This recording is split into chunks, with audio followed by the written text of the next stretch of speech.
magandang umaga po sa inyong lahat. Purihin ang Panginoon sa presensya ng bawat isa.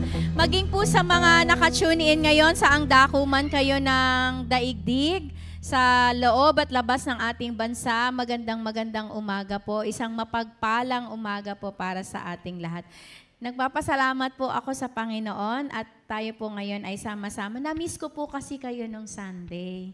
Ayan po. Ito pong nagdaang linggo po parang whirlwind sa akin po, parang roller coaster.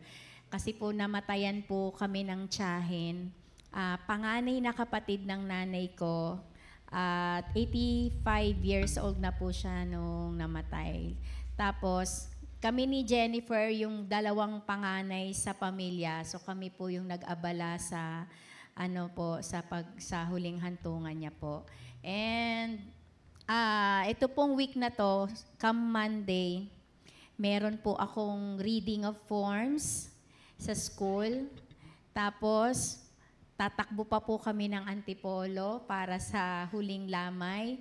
Wednesday po ay kinremate yung tita ko. Balik naman po ng school para po sa JS prom.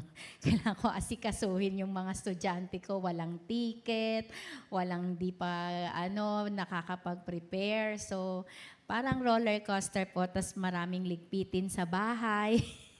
Parang hindi pa kami nakakaraos sa mga ligpitin at saka sa mga isipin. Pero purihin ng Lord kasi sa biyaya niya po, nakatayo po ako rito.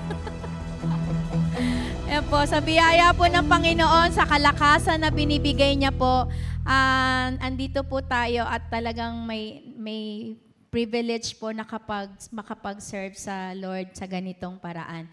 At kayo din po, alam ko din po na marami po kayong pinagdaanan during the week. Marami po kayong pinagkaabalahan, maraming isipin, maraming care sa buhay. Pero sa araw-araw po, sapat po yung pagliligtas ng Panginoon sa atin. Amen. Yung nakaka-accomplish tayo kahit papano and matutulog tayo sa gabi ng payapa na thank you Lord. You have saved my day, di ba po? At sa araw po na ito, ipagdiriwang po natin lahat yan, yung pagliligtas ng Panginoon. Hindi lang po yung pagliligtas ng Panginoon sa atin sa krus. Pati yung sa araw-araw na pinagdadaanan natin, nililigtas tayo ng Panginoon sa ating mga bayarin, nililigtas tayo ng Panginoon sa ating gutom, nililigtas tayo ng Panginoon sa karamdaman natin, sa bigat ng katawan natin.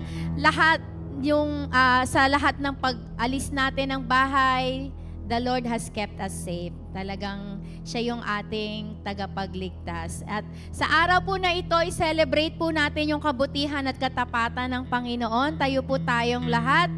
At gawin po nating malaya yung ating mga katawan na tayo po ay aawit, magbabalik po ng papuri, pasasalamat sa Panginoon. Dakilang Diyos, maraming salamat po. Purihin ka, dakilain ka, O Diyos, luwalhatiin ka, Panginoon, sa aming mga buhay, sapagkat sapat ang iyong biyaya sa amin. Tunay, Panginoon, yung katapatan mo sa amin sa araw-araw ay hindi namin mapapantayan, Lord. Ngunit narito kami, Lord, nagbabalik ng papuri, pasasalamat. Itong aming kalakasan namin, Lord, ipaglilingkod namin sa iyo, Diyos. Itong buhay na meron kami, inaalay namin sa iyo, Panginoon, sa araw na ito. Tunay nga, Panginoon, na ikaw ay napakabuti, O Diyos. Tunay nga, O Diyos, ikaw ay tapat sa amin sa araw-araw, Lord. And wala kang katulad, O Diyos. At ito, Panginoon, ang nararanasan namin, kapayapaan, kagalakan, kasiyahan ng aming mga puso, Lord, ay nauukol lamang para sa iyo. Dalangin namin ang iyong presensya, Lord, na samahan kami sa aming pag-aawitan, maging malaya ang aming mga katawan, ang aming kamay na itataas sa iyo, ang aming paa na ipapadyak dahil mabuti ka, Panginoon, dahil nagdiriwang kami, O Diyos. Salamat, Panginoon. Salamat. There's only one thing, Panginoon, that we could do, kundi yung papurihan ka, luwalhatian ka, dakilain ka, O Diyos. Diyos na banal, Diyos na tapat, Diyos na hari ng lahat. Purihin, purihin, purihin Diyos. Salamat po, salamat po. Bigyan natin ng malakas na palakpakan, Panginoon, sa panimula ng ating pag-awit.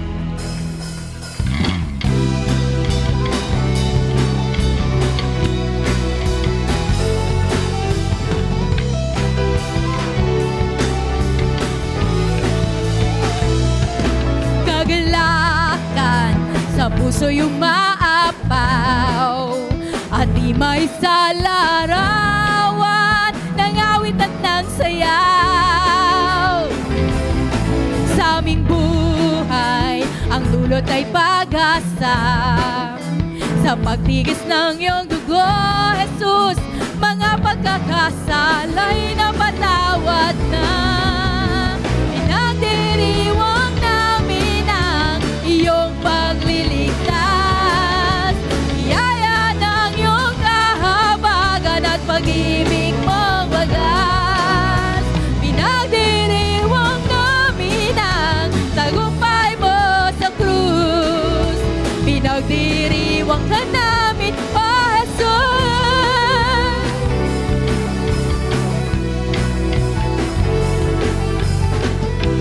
Tayo'y mga galak sa Panginoon. Kagalakan sa puso yung maapaw at di may salarawan ng awit at ng sayaw. Sa aming buhay, ang dulot ay pag-asa. Sa pagtigis ng iyong dugo, Jesus, mga pagkakasalay na patawad na. Pinagdiriwang namin ang iyong pagliligtas. Biyaya ng iyong kahabagan at pag-ibig mong wagas.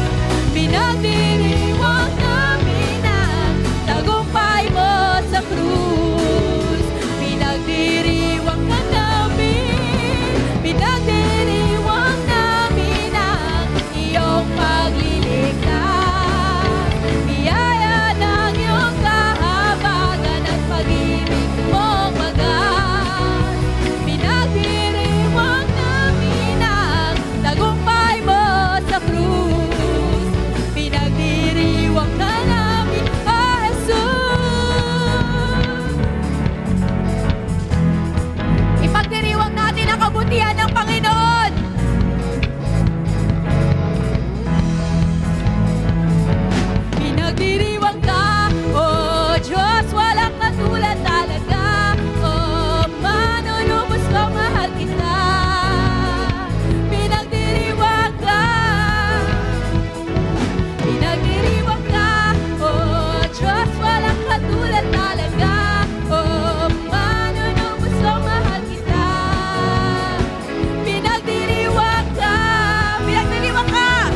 Pagkat hirap ng puso ay naglalaho, may awit, may sayaw, at mamuni para sa Diyos. Nahatid ng pusong pinagpala niyang lubos. Handog niya ay kapayapaan, handog niya ay kagalakan, handog niya ay kalakasan sa bawat pusong napapagat. Kaya't ang awit ng papuri, awit ng pasasalamat, at ang awit ng pagsamba ay para lang sa Kanya.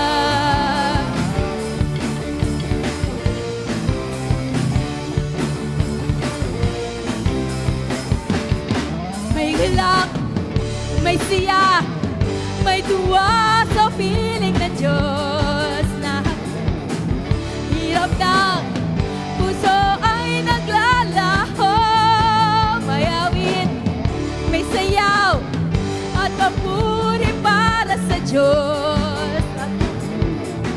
Ng pusong pinagpala niya ang lubos. Handog niya ay kapayapaan, handog niya ay kagalakan, handog niya ay kapayapaan sa bawat pusong napapagat. Kaya't ang awit ng papuri, awit ng pasasalamat, at ang awit ng pagsamba. Handog niya ay kapayapaan, handog niya ay kagalakan, handog niya ay kalakasan sa bawat pusong napapagat. Kaya't ang awit ng papuri, awit ng pasasalamat, at ang awit ng pagsamba para lang sa Kanya. Para lang sa Kanya, para lang sa iyo, Diyos, ang handog naming papuri at pagsamba. Para lang sa iyo, Diyos na buhay. Oh, thank you, Lord. Salamat po, Panginoon. Patuloy kami magpupuri at sasamba sa iyo, Diyos. Ang aming lakas, iaalay namin sa iyo. Ang aming buhay, O Diyos. Dakilain ka, purihin ka. Hallelujah.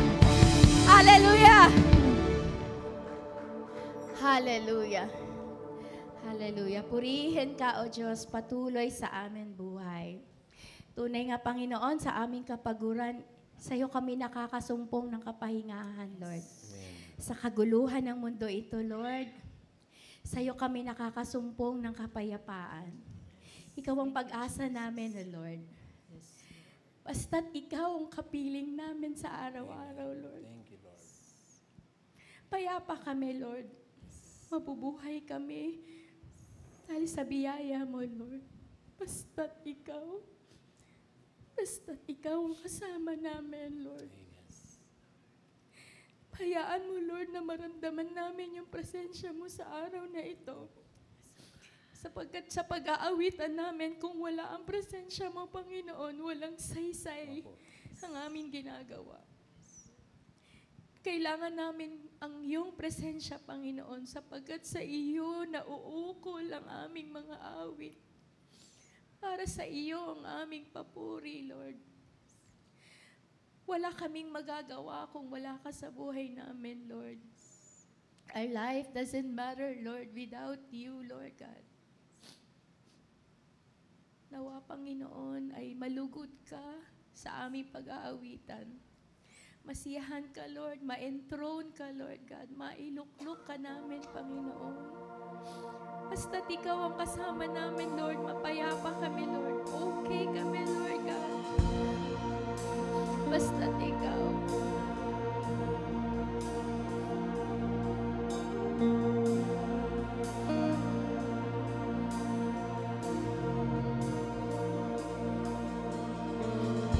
Sa buhay ko, ikaw ang bukas.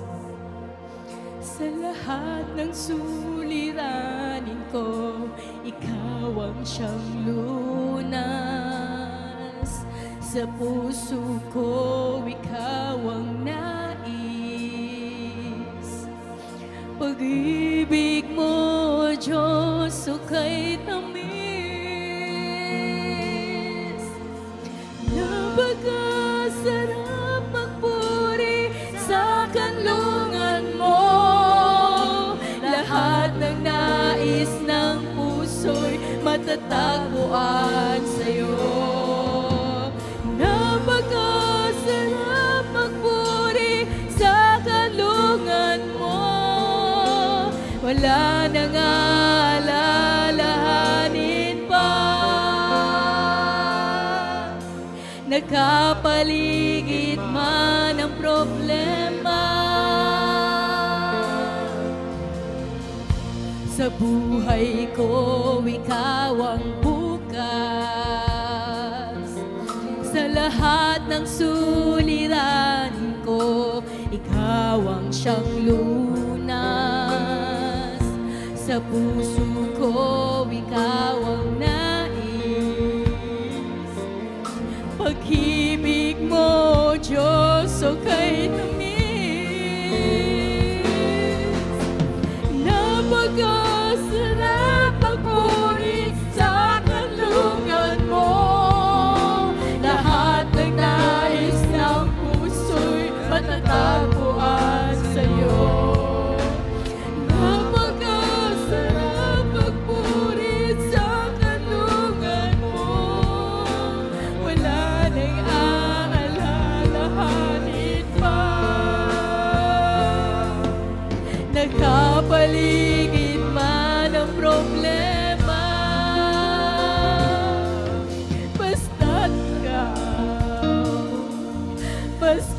ikaw, basta't ikaw, o Diyos ang kasama. Sa buhay ko, ikaw ang bukas. Sa lahat ng suliranin ko, ikaw ang siyang lunas. Sa puso ko, ikaw ang nais. Pag-ibig mo, Diyos, o kay tamis. Napakasarap magpuri sa kanlungan mo.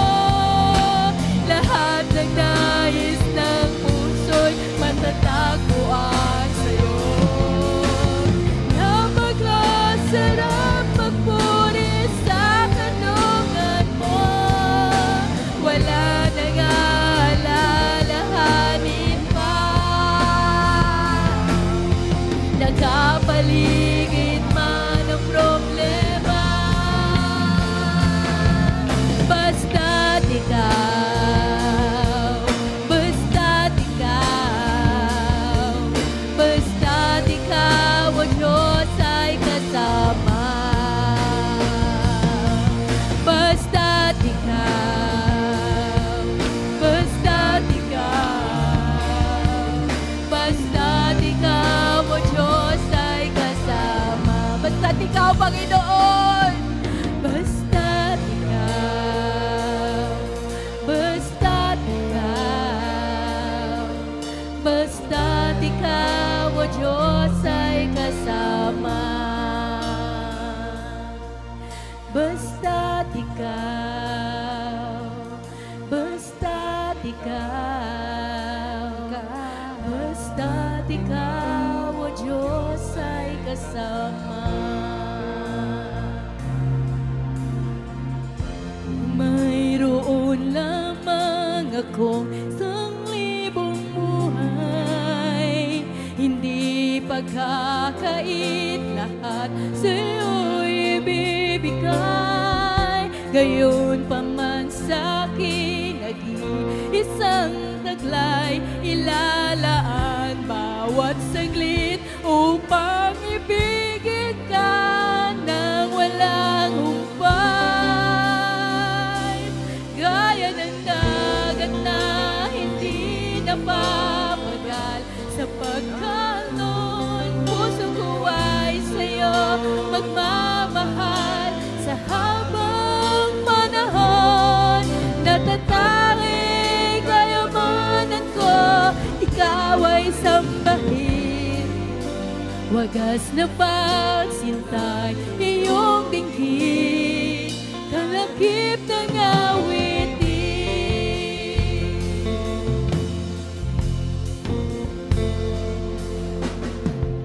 Kung mayroon lamang akong sanglibong buhay, hindi pag-akait, lahat sa'yo ibibigay.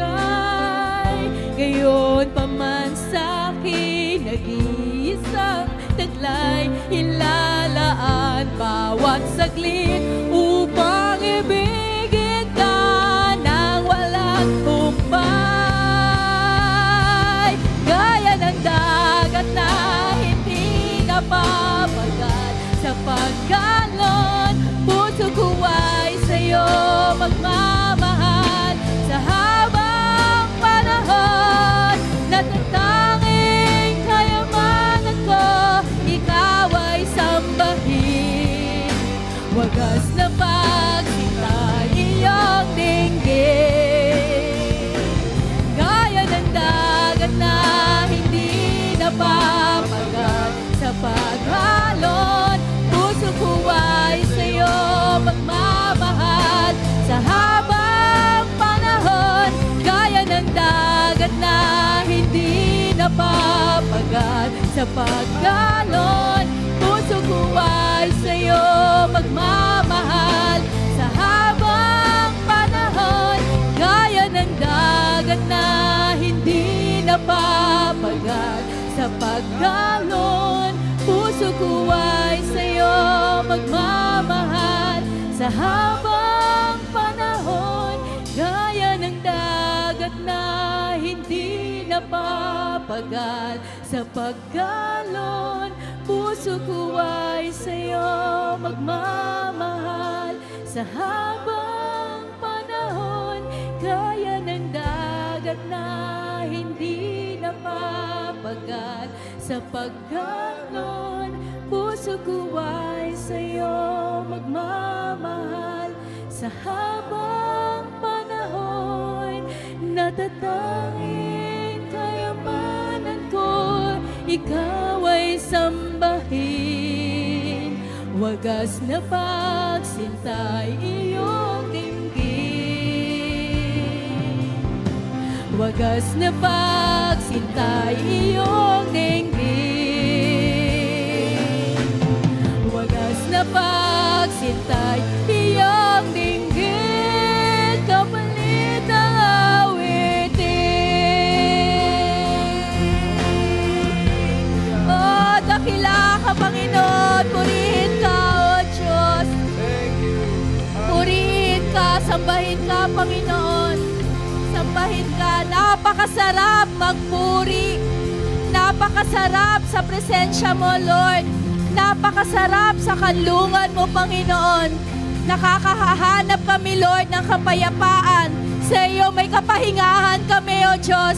Sa iyo may kagalakan kami. Ang aming puso at kaluluwa may kasiyahan sa piling mo. Basta't ikaw, O Diyos, ang kasama ng aming buhay. Payapa, may pag-asa kami, may kalakasan. Sa iyo ang papuri, O Diyos. Sa iyo ang papuri.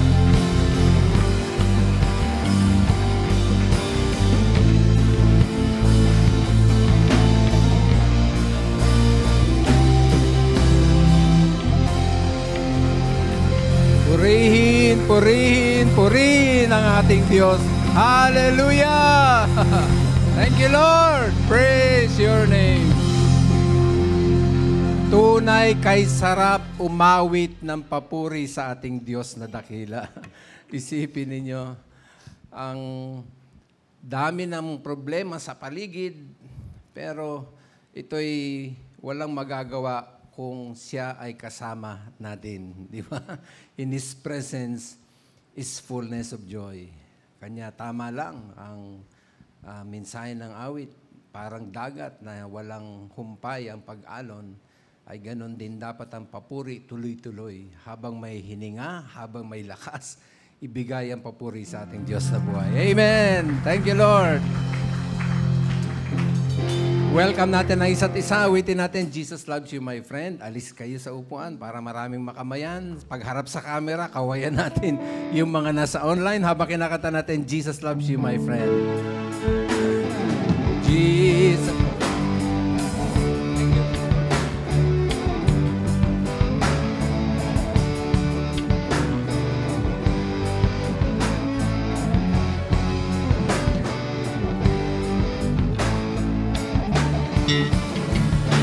Mahal ka ng Panginoon.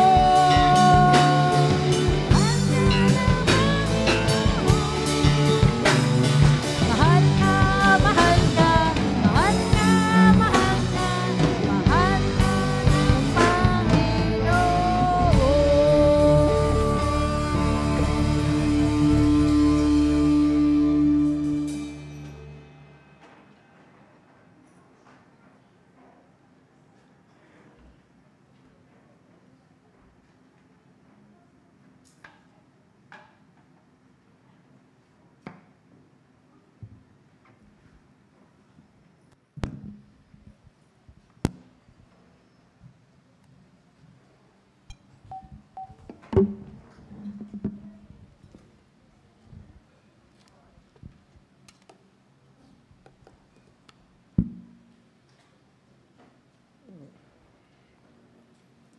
Praise the Lord. Talagang kay sarap magpuri.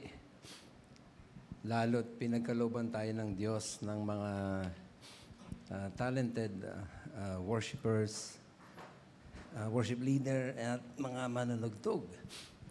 Aren't you glad meron tayong ganyang binigay ng Diyos sa atin? Di ba? Maganda pati ang mga tunog. At mahuhusay ang ating mga manunugtog. To God be the glory. Handa na po natin ating mga Biblia. At tayo ay mag-aaral na ng Word. Okay na. Okay na. Thank you.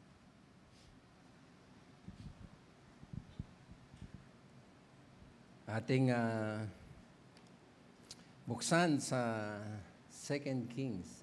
Ay, sorry. Pabalikan ko na lang to. Dahil mag-scripture reading nga pala muna tayo. Ayan. 2 Kings chapter 4, verses 8 and 9. Tumayo na tayo bilang paggalang sa pagbabasa ng Word. At bago natin basahin, pakisabi sa inyong katabi, pagpapalain ka ng Panginoon.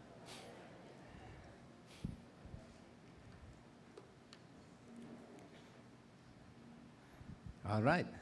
Basahin na po natin hango sa King James Version. 2 Kings 4, 8 and 9. Handa po. Basa. And it fell on a day that Elisha passed to Shunem, where was a great woman, and she constrained him to eat bread, and so it was, that as oft as he passed by, he turned into thither to eat bread. And she said unto her husband, Behold, now I perceive that this is an holy man of God, which passeth by us continually. Let's pray. Lord, salamat po sapagkat ang salita mo'y available palagi. Malayang-malayang aming nadadala, nababasa, na pag-aaralan, na ipapangaral. Yan ay dahil sa mayaman mong biyayang ipinagkaloob sa amin ng iyong banal na salita. Bayaan mong walang lumampas na mga salita mo na hindi namin makakapture yung blessing nito. Kasi ito'y kailangan namin. Dito kami nabubuhay. Hindi lamang kami sa tinapay lumalakas, kundi sa mga salitang lumalabas sa iyong bibig. Kaya hiling po namin na ikaw ang magsalita. Ako yung maririnig, pero ikaw yung aming main speaker na maranasan. At promise, Lord, talagang makikinig kami at magpapailalim sa power at authority ng iyong word. Speak, Lord, in Jesus' name, amen. Thank you.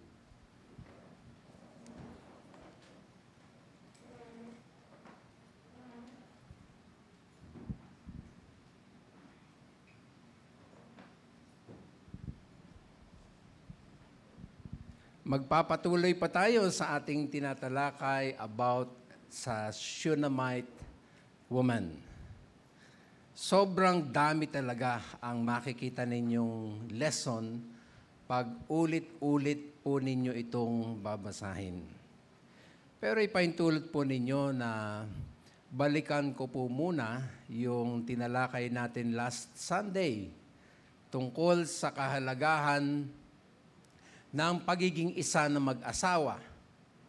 Hango, again, hango doon sa konsultasyon na ginawa ng Shunammite woman sa kanyang husband tungkol kay Elisha na gusto niyang tulungan. Nais ko po kasing magdagdag ng kaunti na mga referensya at ako'y naniniwala na malaki pa ang maitutulong nito sa bawat mag-asawa. Balikan ko yung text natin, Matthew 19, yung pinag-aralan natin last Sunday. No? Ang sabi, and said, for this reason, a man will leave his father and mother and be united to his wife. And, I like this part, no? And the two will become one flesh. So they are no longer two, but one flesh. Therefore, what God has joined together, let no one separate.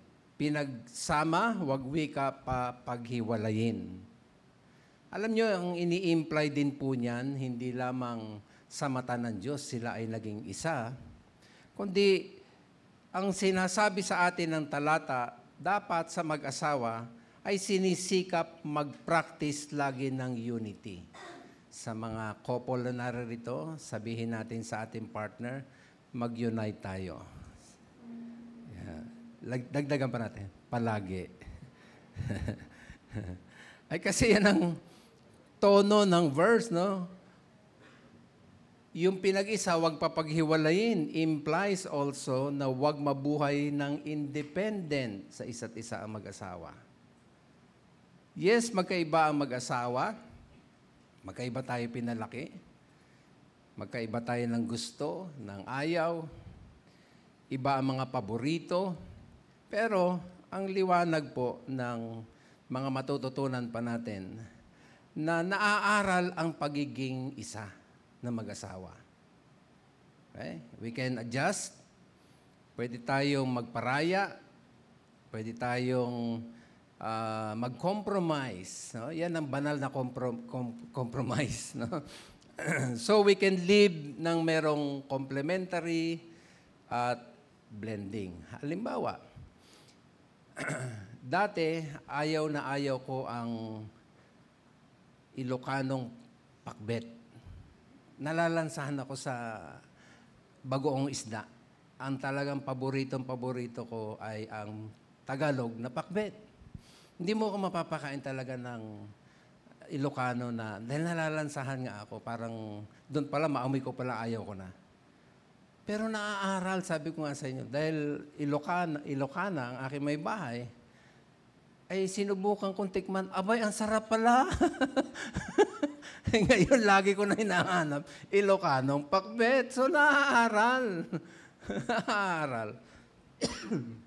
Hindi ho talaga ako nung araw nanonood ng mga teleserye na palabas. Ayaw na ayaw ko. Gusto ko yung tapos na agad. Ayaw ko na inaabangan ako. Napapahagod ako ang katwiran ko, niloloko lang ako ng mga director at mga scriptwriter. Kasi pahabain, masususpense ka na masususpense. Kanya ang gustong-gusto ko noong araw talaga yung tinatapos na istorya. Ngayon, nako, talagang subaybay ako, parehas kami nanonood. So, naaaral. Sabi mo sa iyong kapartner, kung nandyan at iyong katabi, sabi mo, naaaral. Okay. Noong araw, ang aking may bahay, hindi rin niya kumakain ng mga Chinese food. Ay dahil ako may dugong incheck at talagang palagi ko kinakain ng mga Chinese food. Ay ngayon gustong-gusto na niya mga Chinese food. Ang gusto ko sabihin, lahat dapat matutunan natin i-practice maging isa. Tignan ninyo, no? Ultimo katawan eh. Tignan nyo, sabi ng 1 Corinthians 7, 4 and 5. O mga mag-asawa, tignan nyo may maigi ito. The wife's body does not belong only to her.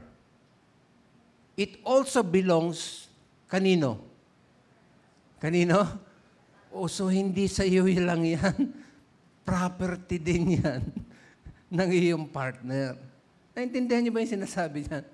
In the same way, the husband's body does not belong only to him. It also belongs to his wife. Di ba maliwanag? Tuloy pa natin. You shouldn't stop giving yourselves to each other. Huwag i-practice na maging independent ang isa't isa. Ang pinag-isa, huwag paghiwalayin. One na nga eh. Dapat unity, united palagi. Yun ang sinasabi. You might possibly do this when you both, ano sabi? Hindi ko kayo marinig. When you both agree to it. So, napapractice. O sige. Pag hindi pa muna, pag-pray muna natin. Di ba? Nakwento nga sa inyo. Pag meron kaming, may gusto ako, hindi niya gusto. May gusto niya, hindi ko gusto. Hindi magtagpo. Hindi namin ipupuwersa. Magpe-pray lang muna kami. Later, nagugulat na lang isa't isa. Sige, bilhin na natin. Pinag-unite na ni Lord. Di ba? Pwede ba palakpakan natin si Lord yan? Ang daming benepisyo pagka magpa-practice tayong palaging isa. Sa lahat, hindi lang sa pera, desisyon, miski nga yung pananamit ko, lahat ng mga binibili ko, hindi lang yung gusto ko ang pinapractice ko. Yung gusto ng aking, in fact, marami sa damit ko, siya ang pumipili. Ang sarap pala ng nagpa-practice ng palaging isa. Tignan niyo sabi ng Biblia, 1 Corinthians 1:10. I appeal to you, brothers and sisters, in the name of our Lord Jesus Christ, that all of you agree with one another in what you say and that there be no, nababawasan ang argumentuhan, nababawasan ang awayan, no? Ang ganda eh. Ang unity, ay naalala ko, sabi ng Psalm 133, no? Pag may unity, for there the Lord commands His blessing. Saka bumubuo sa maraming pagpapala. Ito pa, bunga ng, peaceful eh. No? Wala nang argumento, wala pagtatalo. Tahimik ang bahay. Di ba? Walang, sakitan ng loob. Ang sarap. Pag magpa-practice palagi ng, hindi magiging perfect heaven ang mag-asawa. No. Pero, ang sarap na nagpa-practice ng unity ang mag-asawa. No? Tingnan nyo isa pang sinasabi ng salita ng Diyos tungkol diyan. Finally, brothers and sisters, rejoice, strive for full restoration, encourage one another, be of one mind, live in peace. Anong mangyayari? Basa, you may go ahead. Go. And the God of love and peace will be, dun ka makakaranas sa tahanan ng langit sa lupa. Parang tinatawanan nyo na lang yung problema. Hindi nyo pag-aawayan. Kasi you practice unity. Nag-a-adjust kayo. Sige. Okay. Sige, aralin natin. Sige, be-blend ako dyan. Yun po ang mahalaga. Huwag ipilit na ipilit. ang gusto ng isa't isa. Huwag pagtalunan. No? Bayan yung may-unite tayo sa presence ng ating Panginoon and the God of peace ang maghahari sa buhay. Walang drone na may pasabog sa loob ng tahanan. Walang lilipad na drone na padala ng mga masasamang espiritu na magpapasabog ng tahanan. Magiging masaya palagi ang pagsasama. Pwede ba palakpakan natin si Lord dyan? O last verse na and then po-proceed na tayo sa ating pinaka tema. Philippians 2:2. Ganda eh. Tingnan nyo. Complete my joy by being of the same mind. Ang sarap kaya ng lagi kayo nagtatawanan sa tahanan. Tama ba? Ang hirap nung both o isa nakasimangot o yung isa umiiyak o isa galit na galit. Masarap kayo palagi kayo pag-uwi nakangiti ang isa't isa. Practice nga, ngitian nga. Sige, lahat tayo. Napakahalaga yan mga minamahal. Huwag nating mapalampas. So, yun lang ang gusto ko idagdag. Puntahan na natin tong text. Basahin natin ulit yung ating teksto ng 2 Kings tungkol sa Shunammite woman. Ang ganda kasi nito dahil sabi nga, pag binasa ninyo ulit-ulit, ay may lesson. No? Basahin natin. And it fell on a day that Elisha passed to Shunem, where was a great woman. No? And she constrained him to eat bread. And so it was that as oft as he passed by, he turned in thither to eat bread. And she said unto her husband, Behold, now I perceive that this is an holy man of God, which passeth by us continually. Napaka-unique po ng topic natin ngayong umaga. Marahil maaaring maging bago ito sa inyong pandinig, no? Pag nalaman nyo na at naipaskil ko na yung ating topic. At baka maisip nyo, pati ba naman yan, Pastor, kailangan pag-usapan? Meron ba tinuturong Bible dyan? Na-intriga na kayo, no? Ito na po. No? Kanya kasi nasabing special yung topic kasi ako man ay natuwa at na-bless. Promise, mabe-bless kayo. Ito na po ang ating pag-aaral. Finding fellow Christians in our daily life. Okay? I believe na isa pang itinuturo ng particular narrative ng 2 Kings 4, lalo yung 8 and 9, is all about finding fellow Christians sa workplace, sa school, sa nilimpatan mong bagong bahay, sa abroad, o saang lugar ka dalhin ng Panginoon. Mamaya, makikita ninyo malinaw bakit ko sinasabi yan. Na yan ang tinuturo ng ating text. Basta makinig lang kayo at pangako nyo susubaybay kayo hanggang matapos. Amen? Alright. Punayin po ninyo, ang nakaka-bless na naman sa Shunammite woman na ito. Remember, tinukoy sa text na ang Shunammite woman ay mayaman. Naalala niyo ba yan? Her riches had not blinded her to the needs of others. In fact, nakita niya agad na pangailangan na Elisha, so siya yung nag-offer. Kanya mabilis siya na maka-spot ng kaparehas niyang believer na gusto niyang tulungan. At this point, propeta ng Diyos yung nakilala niya.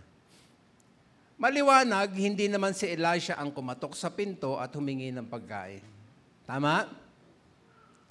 Hindi rin naman si Elisha nag-request kung pwede ay manuluyan na lang ako sa inyo.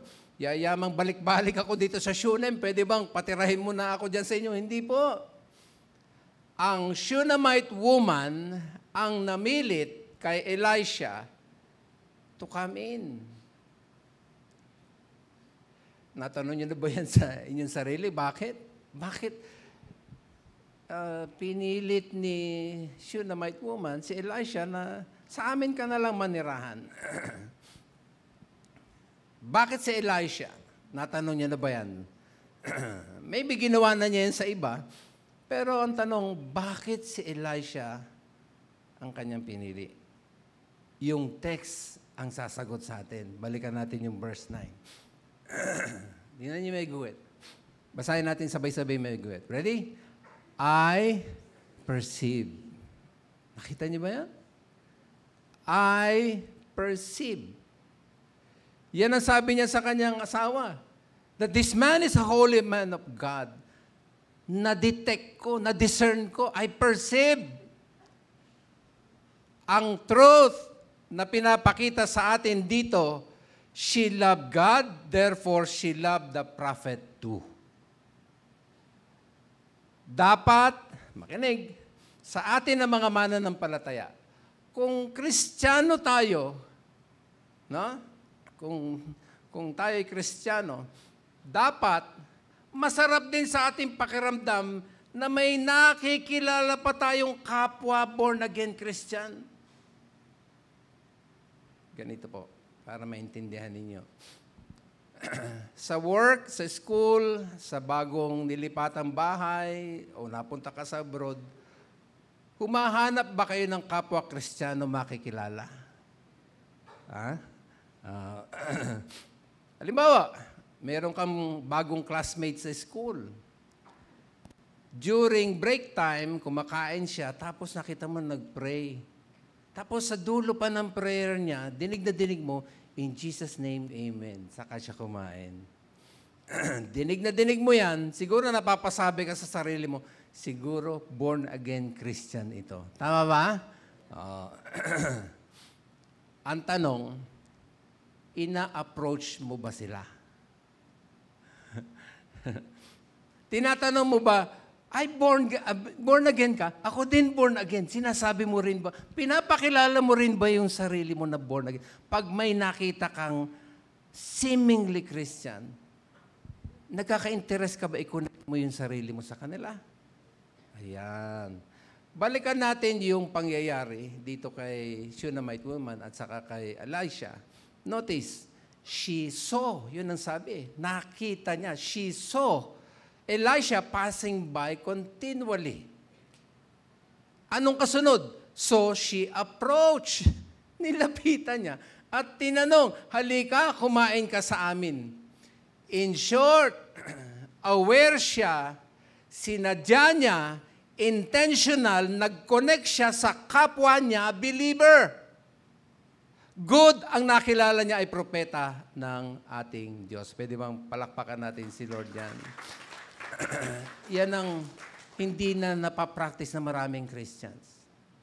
Yung pag may nakitang kapwa Christian, sa mall, may nakatabi ka, hindi mo kilala, pero alam mong, nadetect mo parang Christian, wala lang, hindi natin pinapansin.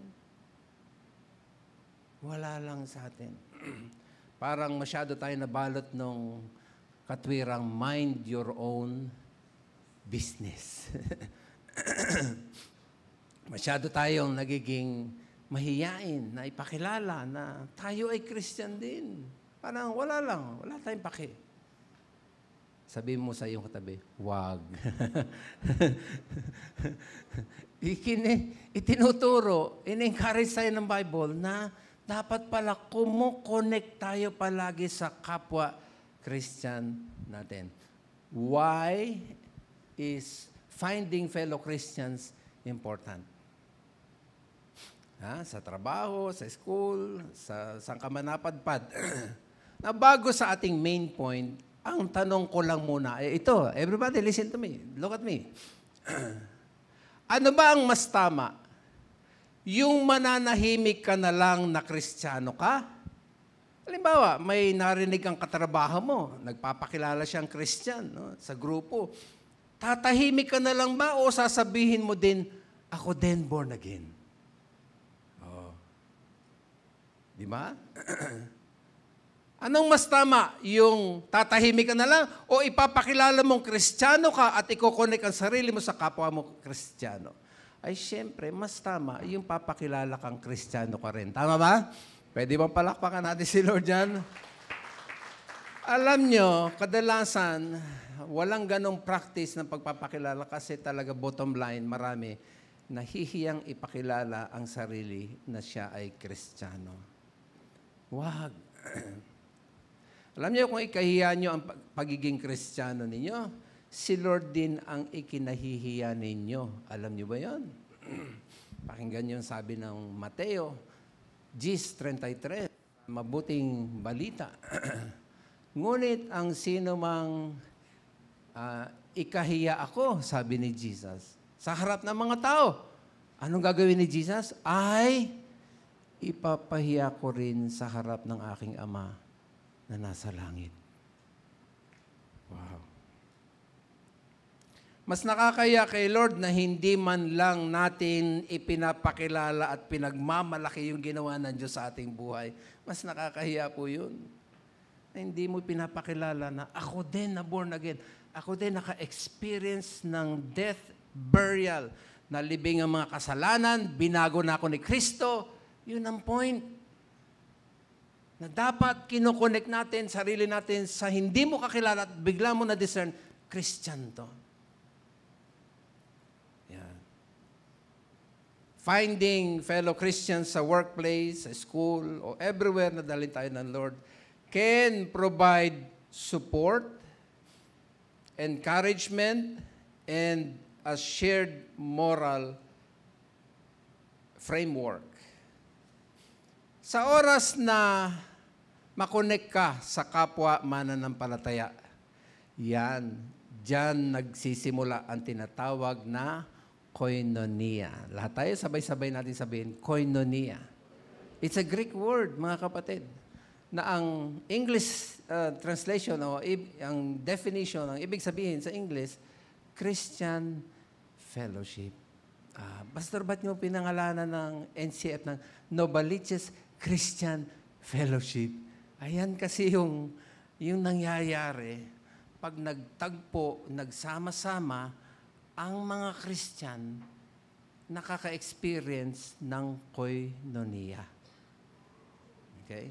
Sino po dito ang nakaranas nung bago mo lang nakilala yung isang born-again Christian sa trabaho man o saan man, pero pag nag-uusap kayo parang ang gaang ng loob mo? Parang ang tagal mo nang kilala? Ba't ganon? Sino nakaranas? Pakitaas. O di ba lahat tayo? Parang ang tagal na namin, ang sarap niyang kausap. Alam niyo yung tawag doon? Koinonia.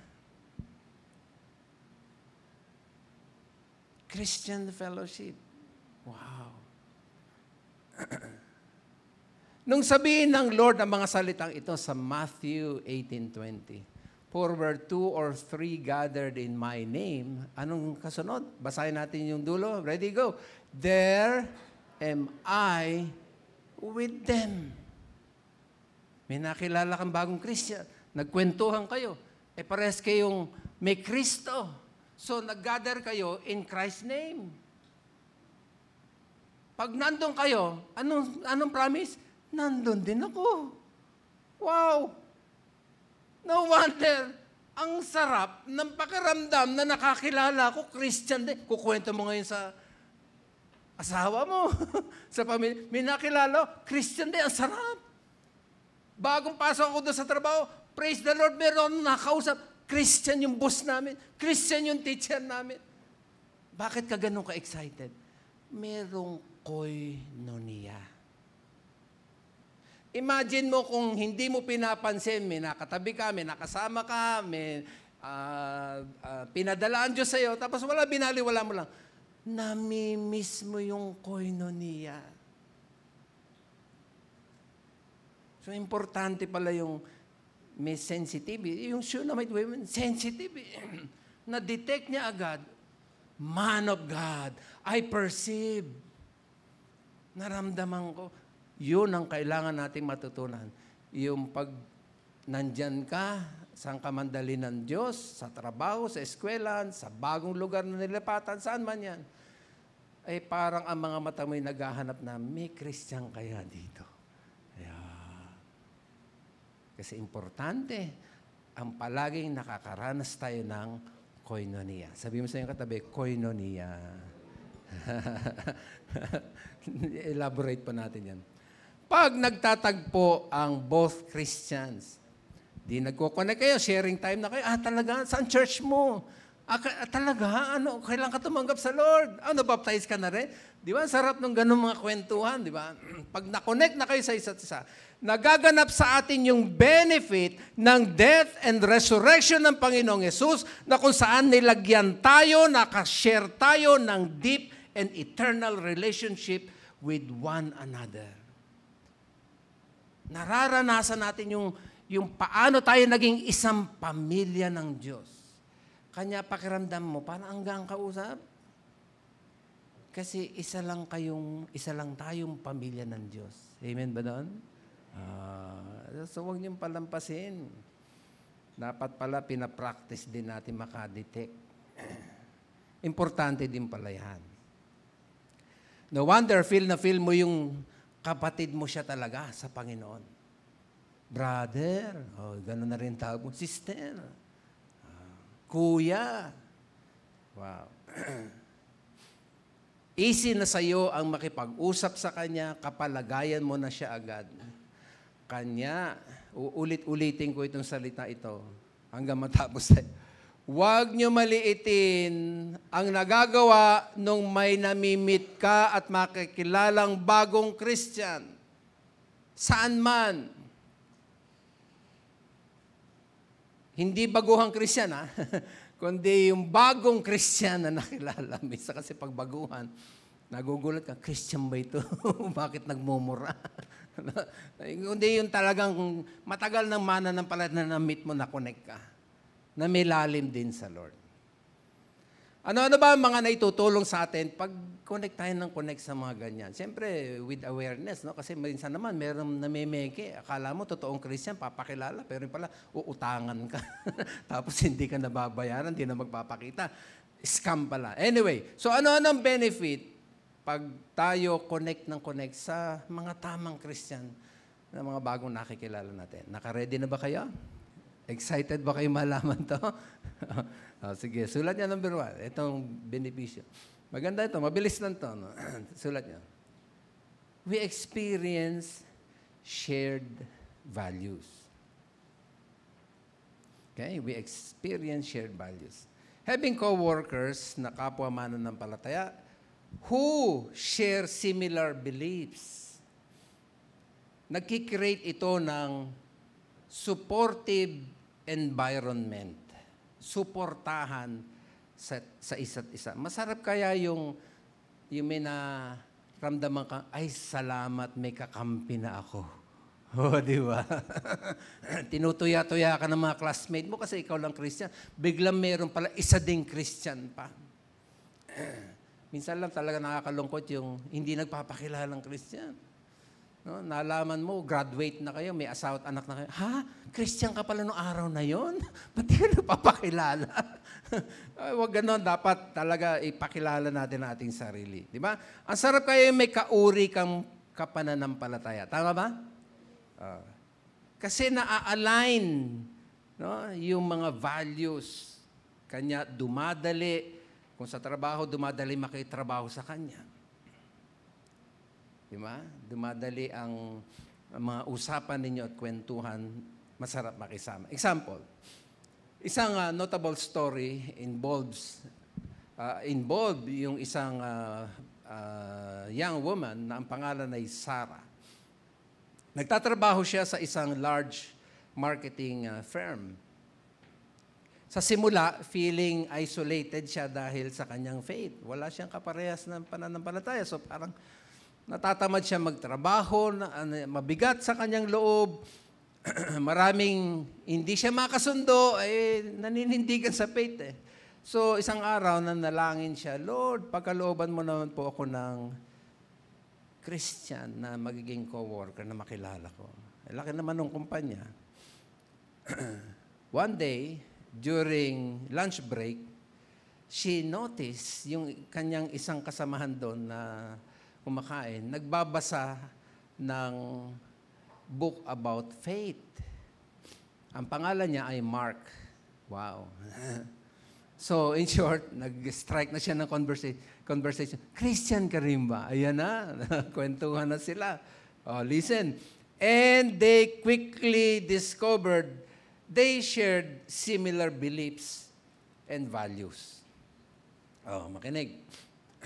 Yayamang, parehas sila ng laman ng puso at pananampalataya. Dito nagsimula na nakaka-inspire na pala sila sa isa't isa, sa kanilang koneksyon. Nag-decide silang dalawa na mag-organize ng small prayer group dun sa work. Bago magtrabaho, pe-pray sila, o break time, pe-pray sila. Hanggang sa nakaimbita sila ng ilang mga kasamahan na sa pakiramdam nila ay magbe-benefit dun sa kanilang prayer group. To their surprise, mga minamahal, gulat sila. Several employees joined. Nakikita naiinggit. Sayang to. Pa-join naman. Creating supportive community where they could share their struggles and pray for one another. Naririnig nila na doon mayroong nagpe-pray para sa aking problema. Sama din ako. Guess what? Lumaki ang prayer group. Dumami ng dumami ang nag-join. As the group grew, they began to meet weekly na. Kasi talagang blessed na. Discussing not only their faith, but also how to integrate it sa kanilang trabaho. Listen, in-encourage nilang isa't isa na sa kanilang pagtatrabaho, lalagyan nila ng integridad. Okay? Makinig kayo. Lalagyan nila ng compassion. Pinapaalalahanan nila palagi ang bawat isa bago magtrabaho, gagawin natin ito para sa kaluwalhatian ng Panginoon. Ang pagkalagay ng Diyos sa atin dito, may purpose.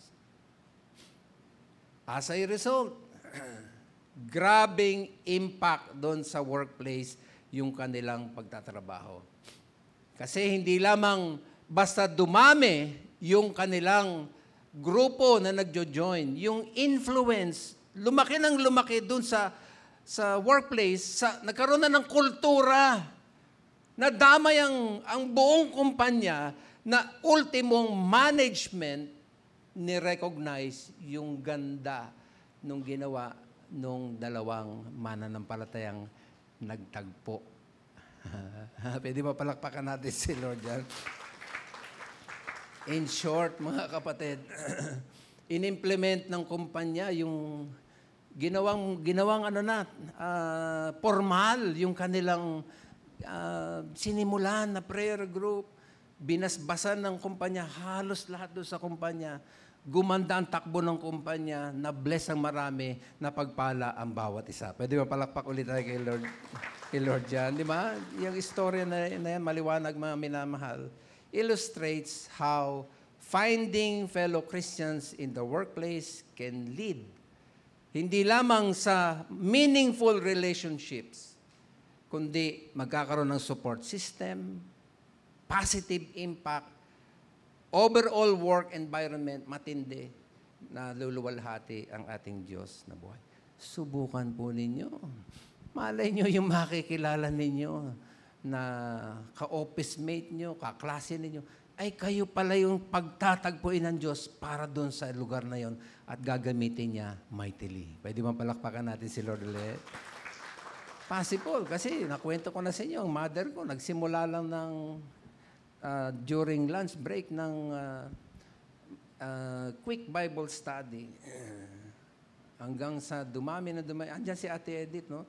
Hanggang 4th floor ba yan? Yung, na bumababa, ang dami. Bumababa, ang dami talaga. Punong-puno. Hindi ako nagkamali.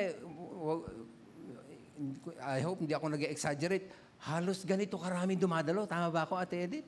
Halos ganito karaming dumadalo dahil nagbababaan ng bawat floor.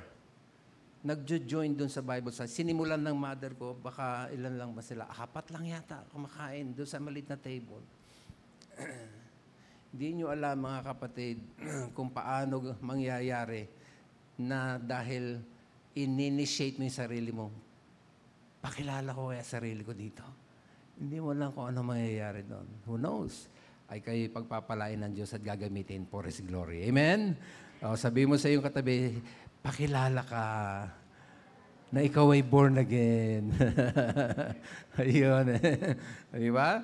Ang laking bagay yan para sa kaluwalhatian ng Diyos. Sulat nyo, makaka-encounter tayo ng emotional support. Pag may mga kasamahan kang ganyan na mananampalataya, di ba? Fellow Christians can provide emotional and spiritual support, lalo na sa mga challenging times. Malaking tulong para ma-maintain natin ang positive outlook. Yung merong kang kahingahan, katuwang sa mga problema, kasamang nagbubuhat. Di ba? May dalawang sumakay ng elevator. Taas yung elevator, yung building. Kalagitnaan, nag-brown out. Nakaranas na ba kayo ng problema ng elevator? Ako nakaranas niya sa Israel pa, sa ibang bansa. As in, ang bilis, mabuti, hindi yung tuloy-tuloy talagang ganun. Nag-lock konti, pero talagang natakot ako dahil ako lang mag-isa. Nasira pala yung elevator na yun.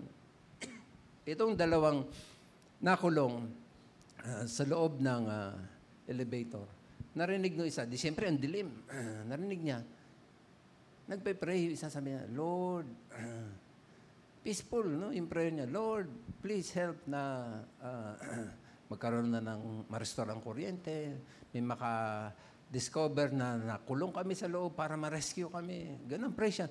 So in short, dahil Christian din itong isa nakakarinig, nagpakilala siya, Christian ka pala. Christian din ako. Ganda. Ang hirap kaya na makulong sa loob ng elevator. Tama ba? Okay. Guess what happened? 4 na oras silang nakulong. Ay, hindi ganun kadali ang pakiramdam. Tama ba? Alam niyo ba nung na-rescue sila, nagtatawanan pa sila, nagkukwentuhan. Nung na-rescue sila, hindi, thank you. Hindi ganon. Nagtatawanan pa sila na as if parang nag-enjoy pa silang dalawa dun sa loob. You know why? Koinonia. Hindi lang sila ang kasama, si Lord kasama nila doon sa kanilang kwentuhan, nakapagpapalakasan sila ng damdamin, sa halit na matakot, na encourage, na aalis ang fear, lumalakas ang loob. Isipin ninyo yung gandang maitutulong sa inyo dahil nagpakilala ka dun sa Christian na narinig mo. At isipin mo din, yung maitutulong mo sa kanya, baka nasa iyo yung dapat niya marinig para lumakas din ang kanyang loob. Pwede bang palakpak tayo uli sa Lord? Sa case ng Shunammite woman, malaking comfort at encouragement ang na-receive nitong Shunammite woman kay Elisha. Doon pa lang sa pagsasabing, magkakaanak ka. Sobrang in-encourage. In fact, naaral na nga natin, no, na wala na, nilibing na niya sa limot yun eh. Kanya sabi niya kay Elisha, wag kang magsinungaling. Wag mo nang pataasin ang aking hope. Yun ang sabi niya. Pero sige lang, in-encourage siya ni Elisha. Yun po ang magagawa. Pag may nakilala ka, saan man yan lugar, yun nga lang, nasa ibang lugar ka, sa ibang bansa. No? Tapos may nakilala kang kapwa. Pilipino ka rin. Ang sarap na ng pakiramdam. Tama ba? Tama ba? Ay, salamat. Di siyempre, Tagalog na usapan yun. Hindi nadudugo ilong mo. Nang kaka-English, no? Sige, sarap na. How much more kung kapwa Christian mo pa? Kung yun nga, kapwa mo Pilipino na gagaangan ka na ng loob, paano pa kung may Kristo at Banal na Espiritu, yung tao na yun na nakilala mo, at ano yung magagawa nun sa iyo? Don't miss, mga kapatid. Uulit-ulitin ko, maging sensitive sa mga makakasama, makikilala, makakatagpo. Malay mo, padala pala siya talaga ng Lord sa iyo na mananampalataya. At kayo sa isa't isa ay magpapalakasan sa buhay. Pwedeng palakpak ulit tayo kay Lord. Ganun lang. No? In fact, yun sa Shunammite, hanggang doon sa namatay yung anak, andun pa rin si Elisha. Nung nakita na nga ni Gehazi, dahil pumunta itong Shunammite women doon sa Mount Carmel, sa tahanan ni Elisha, pinigilan ni Gehazi. Di ba? Stop! Pero ano sabi ni Elisha? Oo, pigilan. Palapitin mo siya. Na karanas ng comfort. Ay hindi nyo alam kung ano may tutulong nung makikilala ninyo. Dami ko ng ganyan experience. Kulang oras para ikwento ko sa inyo. Paano ko natulungan nung nakilala ko? Dahil nagpakilala din ako na ako'y mananampalataya. Okay? Pwede yung palapak ulit tayo kay Lord yan. Meron kang ka-prayer partner. Dumadaming ka-prayer partner mo. Isipin mo yun. Hindi lang natulungan ka sa mga nasishare na values, na palalakas ang loob, but also yung pananalangin, ang laking help, yung isang malaking opportunity for prayer and fellowship, no? Na may kasama ka. May kasama ka. Paano pa kung yung kasama mo na yun, ang lakas ng faith? Ang tindi, di ba? Remember yung apat na nagbaba ng kaibigan nila. Dahil punong-puno at inilapit kay Jesus, hindi maipasok. Saan idinaan yung gustong pagalingin? Sa bubong. Apat na magkakaibigan nyo, ikalimang kaibigan nila may sakit. Binaba nila sa bubong. Alam ba ninyo yung sagot ni Jesus? Hindi yung faith nung may sakit ang dahilan, ba't sila gumaling? Kanya gumaling, ang sabi ni Jesus, kasi yung faith nung apat, kanya ka gumaling. Kung yung palang ka-prayer partner na nakilala mo, ang lakas pala sa faith. Wow! Ang sarap. Di ba't blessing? Di ba't benefit na may makilala? Tama ba? Sige lang. Practice lang natin. Hindi nga natin ugali kasi masyado tayong natatakot sa tayo mapagsasamantalahan, stranger. Hindi. Pag natulogan mo ng Christian, tanongin mo na, born again ka rin ba? Hindi. Pag humindi, pakilala ka, ito si Jesus, sana, share mo na lang. Ay, maganda kung ma-tempo ka, sakto, yung pala pinadala ng Diyos sa iyo. At gagamitin kayong parehas. Okay, iwan na natin. Puntahan natin yung pangalawa. Ayan pa maganda may tutulong, no? Meron tayong hindi lamang nakaka-share ng values, but also we may have moral accountability. Being surrounded by a like-minded individual can encourage Christian to uphold their values and act with integrity even in difficult situations, lalo na pag may temptations. Kasi iisipin mo, ay, may kasama nga pala akong Christian, baka ma-offend. Mahihiya ka na. Meron na din bantay, di ba? Alam nyo, everybody listen, alam nyo ba, sa trabaho, ang daming malalakas na temptation. Tama ba? Naku, ang daming temptation sa trabaho. Pero kung may nakilala kang Christian, tulong yun, sugo din ng Diyos yun. Para ikaw mismo magbabantay at mahihiya ka na hindi ka magiging blessing doon sa iyong kapwa mananampalataya. Co-workers can hold each other accountable, fostering workplace culture that reflects Christian principles. Tandaan natin, ito'y para sa atin din. No? Kapakinabangan, benepisyo nung may nakilala ka dahil siya pala ang gagamitin ng Diyos. Hindi lamang yung nagiging accountable ka sa iyong ginagawa, but also nakaka-promote ka pa ng magandang impluensya, hindi lamang sa Kanya, kundi sa mga nanonood sa inyo. Katulad na nabanggit ko na kanina. Pwede bang palakpakan natin si Lord? Ay dyan na-apply Yung sinasabi ng Matthew 5:16, let your light shine before men that they may see your good works and glorify the Father in heaven. Si Lord ang maluluwalhati. Okay? Sabi mo sa iyong katabi, let your light shine. Yan. Oh, last na. No? Ito. Huwag niyo mapalampas to. Pwede na mangyari na yung nakilala mo, sabi nga, malay mo ba, kuya, na ipadala ng Diyos sa iyo, no?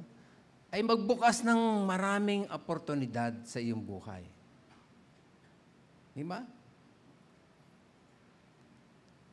Pwedeng opportunities na siya yung maraming maiko-contribute na wisdom sa iyo. Sample. Alam niyo yung kumpanyang Hobby Lobby sa Amerika? Craft store yan. Napakalaking store niyan sa Amerika. Ang founder niyan ay si David Green at ang kanyang pamilya. Nagsimula lang yung Hobby Lobby na yan, na kumpanya, sa accidental meeting. Hindi inasamba sa aksidenteng pagtatagpo. Itong si David Green, nagsimula lang yan ng kanyang business by selling miniature picture frames doon sa kanilang tahanan. Isang kliyente, no? Noong mga panahon na yon, na believer, mananampalataya, who shared similar values and aspirations na naka-inspire sa kanya. Ang daming mga sineshare. Ito, pwede yan ganito, ganyan. In short, naging business partner na niya ito. At dahil dyan, listen, na-build ang faith-based principles sa kanilang kumpanya. In fact, nung lumaki ang kumpanya, the company was built on Christian principles, emphasizing sa importance ng faith sa kanilang pagtatrabaho. Listen, itong pinakamagandang parte. Ang Hobby Lobby is known for closing on Sundays to allow employees to spend time with their families and worship. Pwede ba palakpakan natin si Lord dyan? Ganda, di ba? Ang resulta niyan, to make that long story short, impact yung growth. Over the years, taon lang mga minamahal, ang Hobby Lobby grew into a multi-billion-dollar arts and crafts retail chain. Palakpakan natin ulit si Lord. With hundreds of stores across United States. Galing. This company has also made significant contributions, hindi lamang sa mga charitable causes, particularly sa aligned with Christian values. Listen, mga kapatid. See how a chance meeting between two Christians can lead to the establishment of a successful company that not only thrives in the marketplace but also promotes faith-based values community support. Hindi nyo alam kung ano ang gagawin ng Diyos sa simpleng pakikipagtagpo mo at pakikipagpakilala mo sa isang mananampalataya na who knows, big opportunities na pala ng Diyos ito sa inyong buhay. Amen po ba doon? Let me close. Let us be intentional, mga minamahal, in seeking out these connections. Panalangin ninyo, Lord, gusto ko lang share yung aking faith. Baka nga Christian din siya. Bigyan mo ko ng lakas ng loob. Christian ka rin. Kita ko kasi nag-pray ka eh. Ako din mananampalataya. Dito ako dumadalo sa start conversation. Hindi mo alam, baka ito na pala talaga yung pinadala ng Panginoon para sa iyo. Tayo na tayong lahat. Samahan niyo ako sa pananalangin.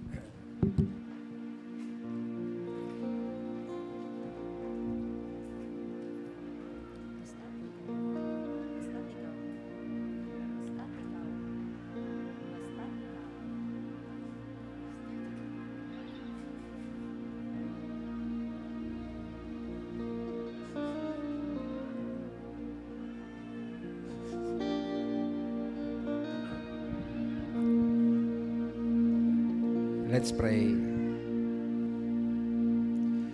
Lord, napaka-unique ng pag-aaral namin. Napakahalaga. Minsan ay hindi namin pinapansin. Hinahayaan lang namin lumampas na may narinig kaming nagpe-pray, nagbabasa ng Christian book o may daladalang Bible. And yet, wala lang, hindi naman namin pinapansin. Pero importante pala yung koinonia. Koinonia. Teach us, Lord, na maging sensitive sa pag-connect sa kapwa mananampalataya because dito, ang daming benepisyo. Hindi lamang sa amin, sa kapwa, kundi sa kung paano mo ito gagamitin. Kanya hiling namin, Lord, ay ikaw ang magbukas ng mga ganyang pagkakataon sa bawat isa. At ang bawat isa naman ay maging handa, O God, sa responsibility na ilalagay mo at iaatang sa iyong mga anak.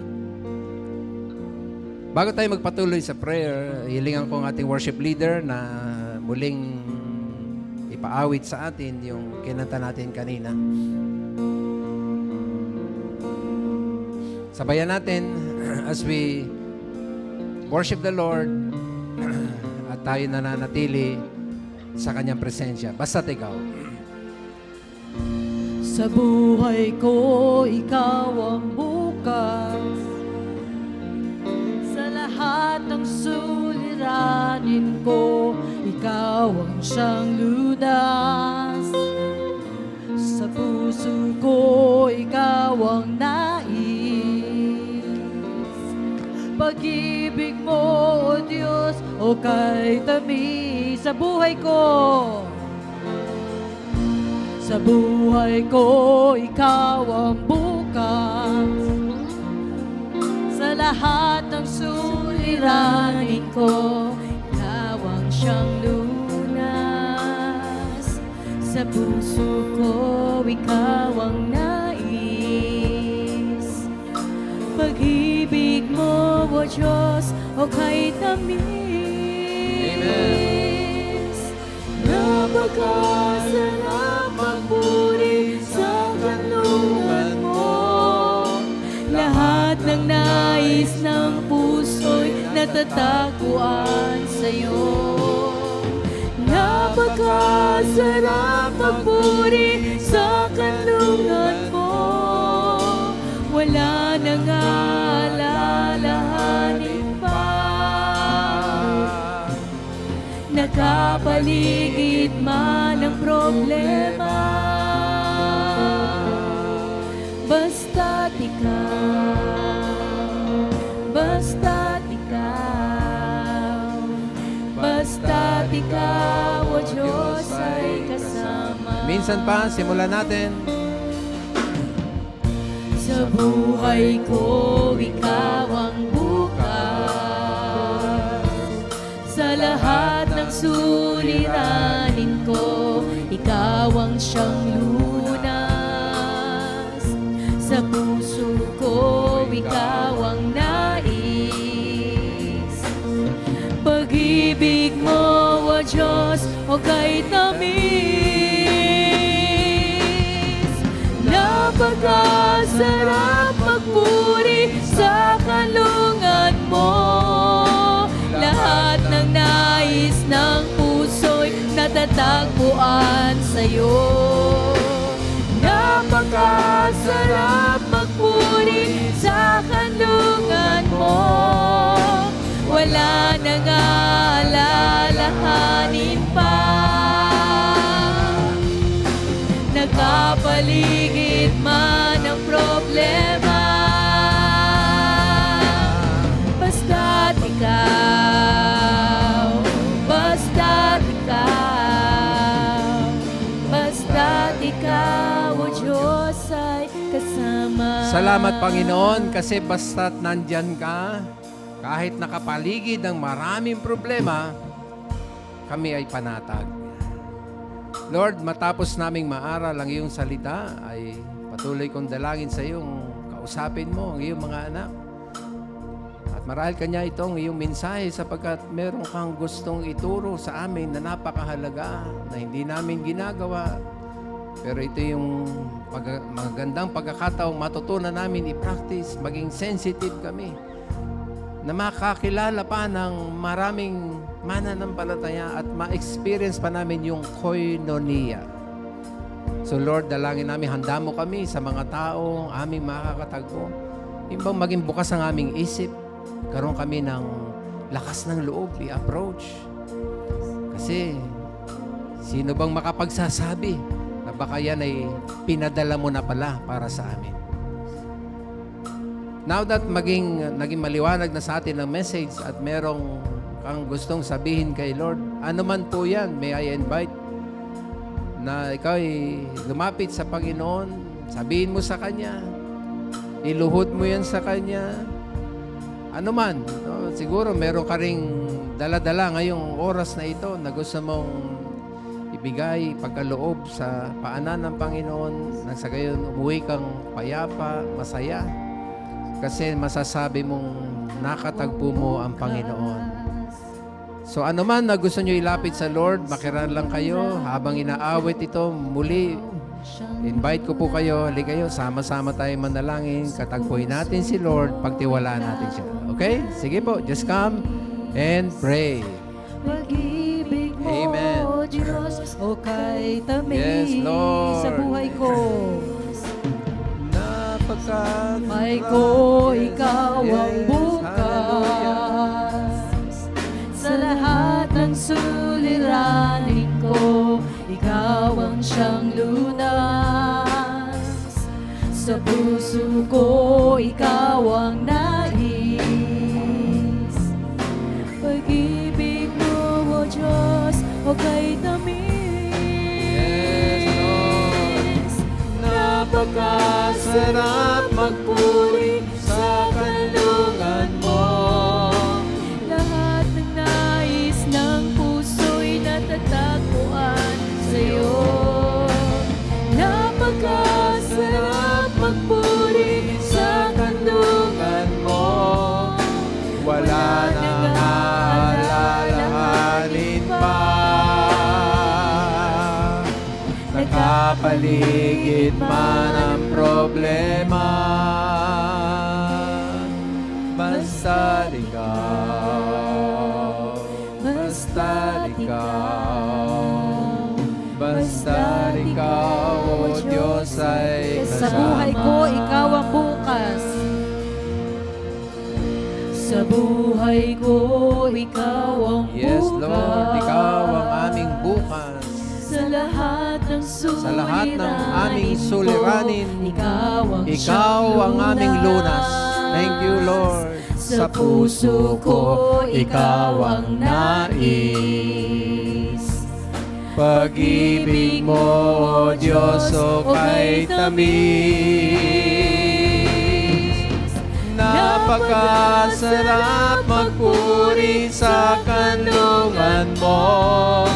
Lahat ng nais ng puso'y natatagpuan sa'yo. Napakasarap magpuri sa kanlungan mo. Wala nang aalalahanin pa. Nakapaligid man ang problema. Basta't ikaw, basta't ikaw, basta't ikaw. Hindi na po tayo kakanta, pakinggan na lang natin ang tugtog. Sige lang po, kausapin niyo lang ang Lord.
Salamat, Panginoon, sa mga salita mo na siyang ipinagkaloob sa amin at sa pribilehiyong itong nakalapit kami sa iyong harapan. Iba't iba ang mga tinig, laman ng puso, mga hibik ng labi, pero may iisang tono kami, Lord, ang pagtiwalaan ka.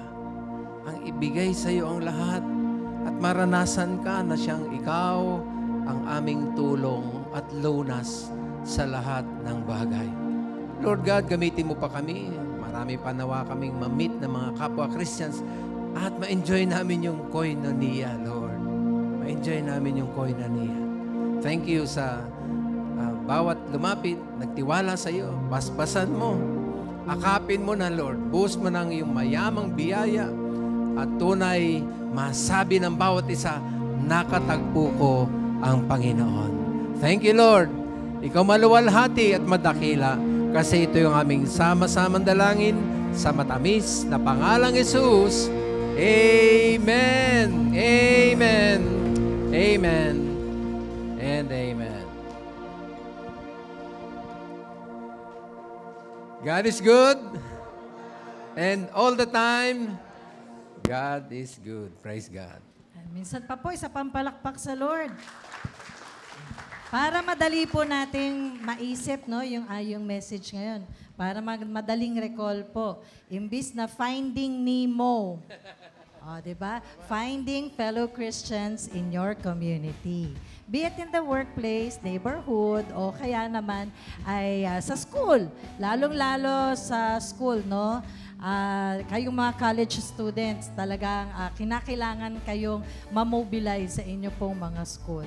Alam niyo po, ito pong dalawang magtropa dito. Ito dalawang magtropa. Ang pakilala sa akin ni Kuya Lito, kay Kuya Leo, ay si Kuya Leo ang nagturo ng magic-magic. Hindi naman totoong magic di ba? Sorry hand tricks, no? Siya ang nagturo ng kabuhayan. Later on, naging kabuhayan ni Kuya Lito. Pero si Kuya Lito, may Jesus. So si Jesus naman, ang pwede niyang ibahagi kay Kuya Leo. See? The power of introducing yourself dun sa iyong community. At tama lang naman na grabe yung sukli din sa iyo, Kuya Leo. No? Sinuklian ka, Jesus ang isinukli sa iyo. Let's give a clap offering to the Lord. Yan. So sa mga nasa online po, it is our fervent prayer na pagka po meron tayong ganito rin, no, meron tayong live stream, i-share nyo po. No, i-share nyo kasi syempre meron kayong circle of friends na hindi namin circle of friends dahil syempre nasa abroad kayo para po lumagana pa ang salita ng Diyos. Who knows, meron dyan mamaya, friend ninyo, baka suicidal na. Pero nakapakinig ng salita ng Diyos. Pero dahil sa inyo, hindi natuloy at tumanggap sa Lord. Diba? Hindi natin masasabi yon, no? So let's give a clap offering to the Lord. Napakabuti ng Diyos sa atin. Ngayon po, ay meron din gumawa nun. Si Mika Jen ay in-invite mo. Kapatid mo siya. Pamangkin mo. parang uncle mo yata. Hindi, joke lang. Sige, John Ezekiel, pakitayo. 15 years old si John. Ayan. Taga Magdalena, Santa Monica. Alright, dun sa Maynitang area. Tama ba? Ayan. Kasi nung dalaga ako, nakatira kami sa Forest Hills. So, alam ko yung inyong area. John, thank you very much. At ginawa mo yung nararapat, Mika. Thank you, John, for coming. Sana umaten kayo hanggang mamayang hapon. Masarap ang handa ni Joshua. Bigla ganun. Masarap ang handa. Sige, you may be seated. Attend ka rin, ma'am, sa mga susunod. We'd love to have you every single Sunday na meron kaming worship. At welcome back, Ate Lea. Ate Lea, nasan ka? Parang ang tagal ka namin hindi nakasama, ate. No, sabi ko, ito pa si Ate Lea ni Ate Cindy. Ayan. Kasi parang ang tagal, tama ba ako? Parang ang tagal. Pero maraming salamat, Ate Lea. Tapos, please refresh my memory. Si Kaja, Kaha, how do I say? Nak, ang pangalan mo ay Kaja, KJ. K-A-J-A kasi, how do I say your name, anak? Kaja. Yan. And then you are Mami Rona Joy. Ayan. Taga saan po kayo? Hindi kayo nakasign ng visitor slip? Is this your first time? First time mo, Mami Rona? Hindi to first time? second time, tignan mo yung 57-year-old memory ko, hindi ko na natatandaan na second time mo. But welcome back, welcome back. Thank you very much, bumalik ka. And we'd love to have you more often po sa aming kalagitnaan. And si Kaja, you're so cute. Kiddo, you're so cute. Ayan. At kay Mama Marley, nasa Texas, hello to you. Manganganak na ba si Ge? Kaya siya nasa Texas? Ay talaga, kailan ang due date ni Ge? Ito na, ang mga born in March daw, mababait. Biglang ganun, no? Ayan, manganganak na pala si Ge. So, patuloy natin pag-pray ang kanyang safe pregnancy and therefore safe delivery at saka healthy baby at saka adjusting to parenthood. At si Ate Mir Nagiyab na nag-birthday din noong February 22. Hello to you, Ate Mir. Kaninang care group at saka ngayon nakatune in siya. Paki-focus natin, no? Kasi maybe they'd like to say hello, lalo yung mga finance team dyan, camera, paki-focus po natin. Hello, Ate Mir, and thank you very much at sa iyong pag-tune in and happy birthday, belated happy birthday. At si Sheila Castillo po from Taiwan. Maraming salamat everyone for attending. Now, malalaman natin kung sino-sino ang maghahanda ngayong March. Ito'y kakasal na to, hindi pa to maghahanda. Sa June pa yan maghahanda. Pero naghahanda na siya ng pangkasal. Si Ate Rica, sasamahan po ni Ate Jaja for the birthday celebrators. Good morning, NCF. So today po is the first Sunday of March. And malalaman po natin yung mga ngayong March. So pag tinawag po ang inyong pangalan, punta po tayo dito sa harap. We will declare blessing po sa inyo at ipagpe-pray po namin kayo. So for March birthdays po. Siyempre, nandyan po si Ate Hannah, March 25. Ayan. March 8 po si Kuya IC. March 3 si Papa Jude. Bukas. March 2 po ngayon, si Joshua Corbillon. March 6, si Zion. March 8, si Kuya IC. March 8, si Sister Mona Orieta. March 11, si Brother Louie. March 12, si Ate Glay and Hazel Tadensky. March 13, si Malin Cachero. And March 14, Charlotte. March 16, si Brother Daniel Bermeo. March 17, Sister Cherry Figueroa, si Kuya Jay Garcia, si Kuya Preach, and March 21, si Pastor Mark Dantes. Dami! Wait lang. March 24, si Brother Jojo. March 25, si Sister Hannah Nueva. March 26, si Mother G. March 29, si Dwight and si Ate LJ ay March 16. Sa mga wala po sa list pero birthday po ng March, pwede po kayong lumapit po dito para mabigyan ng mamon. Meron ng Ate IC.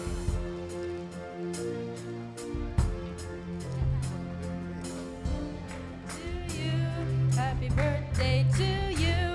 Happy birthday to you. May the Lord God bless you. May the Lord God bless you. May the Lord God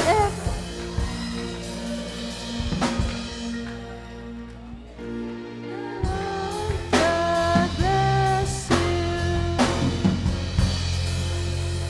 Ayan, ipagpe-pray po tayo ni Pastor Joseph. Sige po, let's bow our head and taas po natin mga kamay natin. Lord Panginoon, salamat po sa panibagong taon na binigay niyo sa may mga wedding anniversary and may mga birthday ngayong month na to, Panginoon. Naway bigyan niyo sila ng mahabang buhay, Panginoon, at kalakasan, good health, Panginoon, wisdom, Panginoon, ibigay niyo sa kanila, at ang peace, joy na nanggagaling sa inyo, Panginoon. At Lord, naway patuloy silang maging salt and light of the world, Panginoon. lukuban nyo sila ng inyong banal na dugo. Fill them with the Holy Spirit, Panginoon. At i-anoint nyo sila sa bawat gagawin nila, Panginoon, lalo-lalo sa mga gawain na para sa inyo, Panginoon. Lord, kayo na manguna at walang ibang mapapurihan dito kung hindi kayo lamang. And we rebuke all the works and plans of the enemy in the powerful name of Jesus our Lord. Amen. Amen.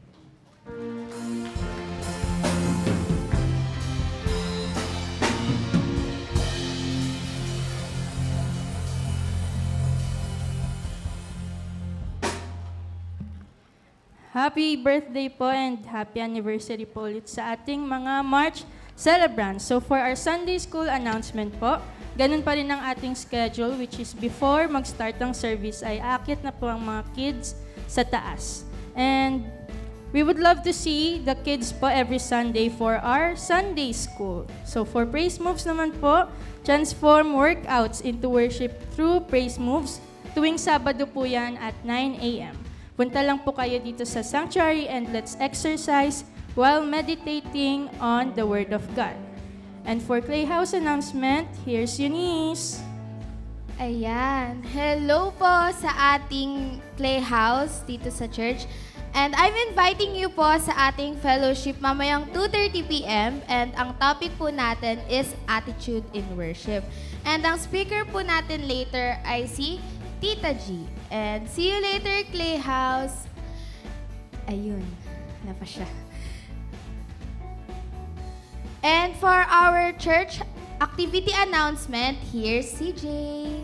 We are inviting everyone to join our prayer meeting, regular prayer meeting here at our sanctuary every Wednesday at 5:30 p.m.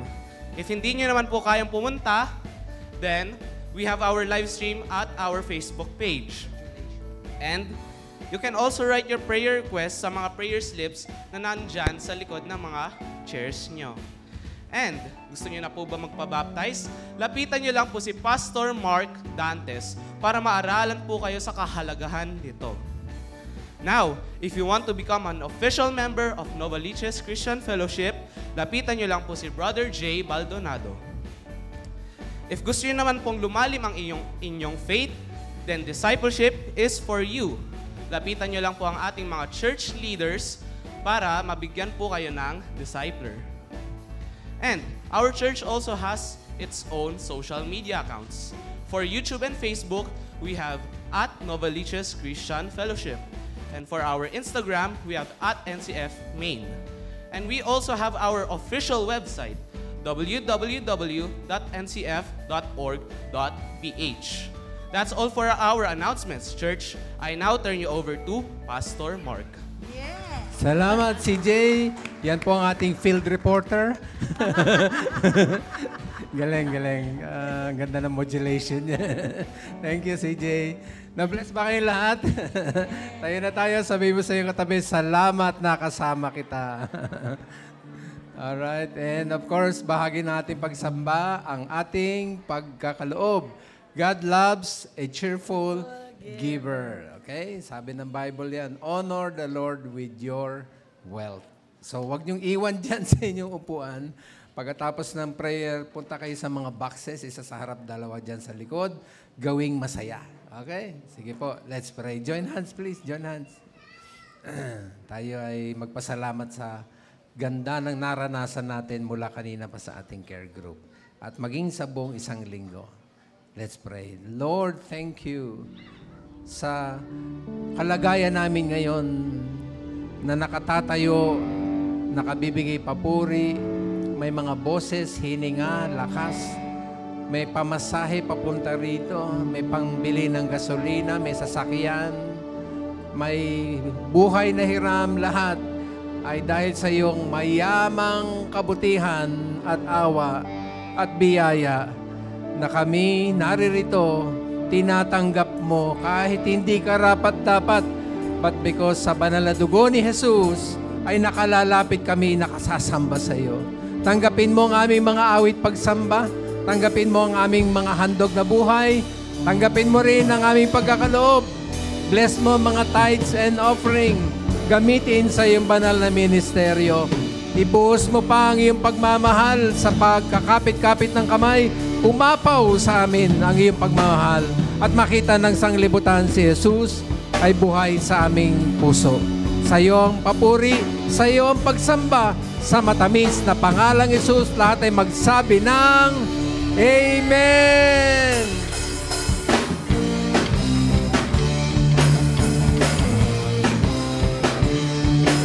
Sumabay po kayong umawit. May gala, may saya, may tuwa sa piling ng Diyos na hatid.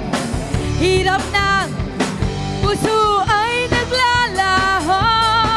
May awit, may sayaw, at papuri para sa Diyos na handog ng puso.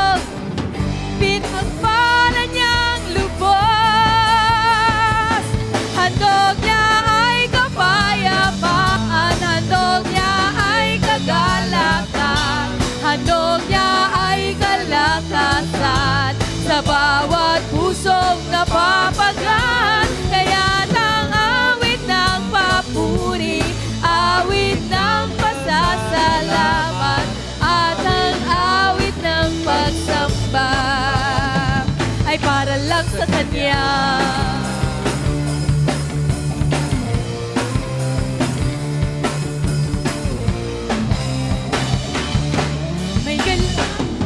May saya, may tuwa sa piling ng Diyos, sapagkat hirap ng puso ay naglalaho. May awit, may sayaw, at papuri para sa Diyos. Handog ng puso, pinagpala niyang lubos. Handog niya ay kapayapaan. Handog niya ay kagalakan. Handog niya ay kalakasan sa bawat pusong napamagat. Kaya ang awit ng papuri, awit ng pasasalamat, at ang awit ng pagsamba. Handog niya ay kapayapaan. Handog niya ay kagalakan. Handog niya ay kalakasan sa bawat pusong napapagat. Kaya ang awit ng papuri, awit ng pasasalamat,